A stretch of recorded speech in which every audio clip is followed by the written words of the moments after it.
Have you ever noticed that some people, while kind and understanding as children, seem to become less and less compassionate as they grew older? They don't seem to feel sad when they see others in pain. They simply say, "Don't overthink it," when they hear about a friend's troubles. And they even respond to online tragedies with a nonchalant, "Oh." Have they become indifferent? Or has society taught us to be less sentimental? Today, let's discuss, why do some people lose their willingness to empathize as they grow older? Let's first break down the term empathy. And it means that when someone experiences pain, joy, or struggle, we can psychologically feel their feelings, even experiencing physical reactions. Simply put, when you see someone cry, your heart tightens. When you see someone embarrassed, you blush for them. Psychologist Daniel Goleman once divided empathy into 3 levels. Emotional empathy, I truly feel what you're feeling. Cognitive empathy, I understand your feelings, but I don't necessarily share your sadness. And compassionate empathy, I feel them and am willing to do something about them. But interestingly, empathy isn't fixed. Some people develop deeper empathy as they age, while others seem to gradually develop an emotional soundproofing wall. Do you remember crying your eyes out while watching cartoons as a child? The kind of self who burst into tears and felt heartbroken when seeing a puppy abandoned, a protagonist misunderstood, or a mother leaving home. The reason? Mirror neurons are highly active during childhood.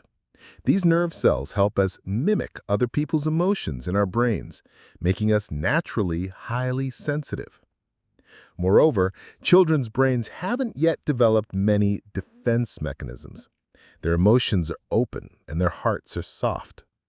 Like a sponge, they absorb every drop of emotional water from others.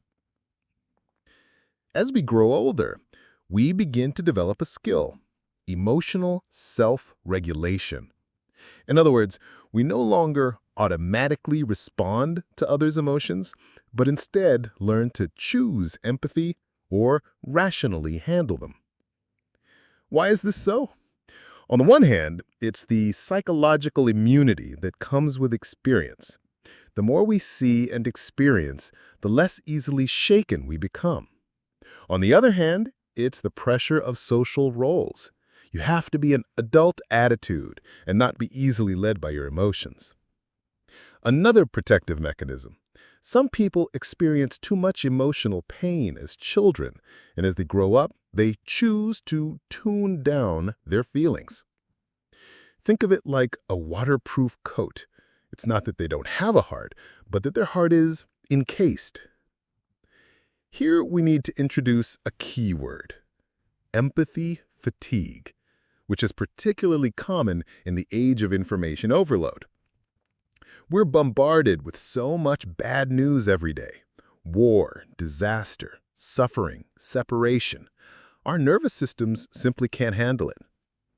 To avoid being overwhelmed by emotion, many people instinctively react, numb, block out, and downplay it.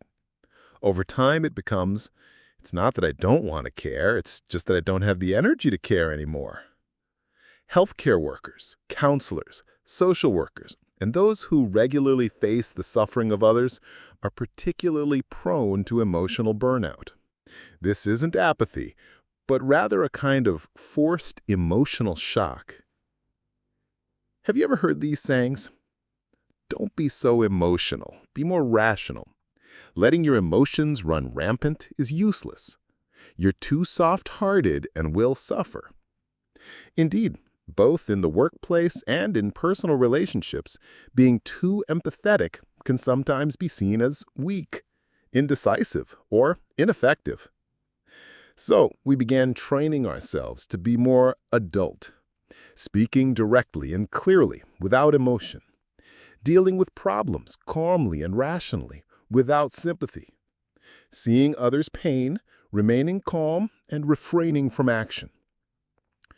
Over time, we haven't lost our ability to empathize, but rather we'd become less willing to use it. It's worth noting that empathy is also related to brain structure. Studies have found that people with lower activity in the anterior cingulate cortex and insula are less able to perceive others' emotions. Some personality types, like high-functioning narcissism and antisocial personality disorder, also exhibit significant empathy deficits. Of course, this doesn't make them bad, but it does suggest that some people are naturally less able to empathize or that they've lost this ability as they grow up. Do we really need empathy? That's a good question. From an evolutionary perspective, empathy is the bond that maintains cooperation and trust in groups. A society without empathy is cold, dangerous, and disconnected. You may not have strong emotional reactions, but understanding, respecting, and responding to others' feelings remains key to maintaining our humanity. Empathy doesn't mean being soft-hearted at all times, but rather, I understand your situation, but I also know how I should handle it. So when some people stop being willing to empathize, it's not because they've become heartless, but rather they're using other means to protect themselves, adapt to society, and overcome pain. If you find yourself becoming less empathetic, don't blame yourself. But remember, in this fast-paced world, we can still hold a little space to see others and ourselves. We don't always need to empathize, but we all deserve to be treated with kindness.